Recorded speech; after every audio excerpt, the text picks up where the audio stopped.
Doctor Zakir Naik को सुनते हैं तो इंशाअल्लाह आप ये वीडियो ज़रूर देखेंगे। तलाक का मसला कुरान मजीद के हवाले से सूरह बकरा आयत नंबर 2 से 28 से लेकर 2 से 40 तक, और आप खुद पढ़ सकते हैं। अगर आपके पास कुरान मजीद है तो आपका दिल इंशाअल्लाह मुतमईन होगा।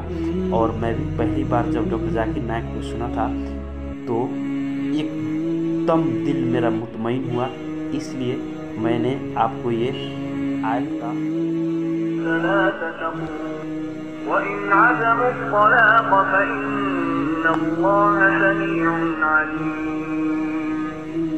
और अगर तलाक ही का कसरत कर लें तो अल्लाह ताला सुनने वाला, जानने वाला है। तलाक वाली औरतें अपने आप को 3 हैज तक रोके रखें। उन्हें हलाल नहीं कि अल्लाह उनके रहम में जो पैदा किया हो उसे छुपाएं।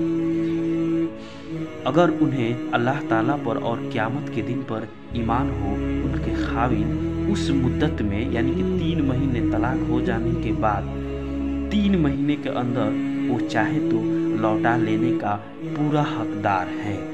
ये तलाक़ें 2 मर्तबा है, यानी कि अगर तलाक हो भी जाए और वो चाहे कि फिर से निकाह करने का, यानी कि तलाक हो जाने के बाद 3 महीने इद्दत गुजरने के बाद और तलाक हो जाए और वो चाहे कि फिर से वो हमने गलत किया तलाक करके फिर से निकाह करें तो अल्लाह ताला फरमाता है, और जब तुम अपनी औरतों को तलाक दो और अपनी इद्दत पूरी कर ले तो उन्हें उनके खाविन से फिर से निकाह करने से न रोको, जबकि वह आपस में दस्तूर के मुताबिक रजामंद हों।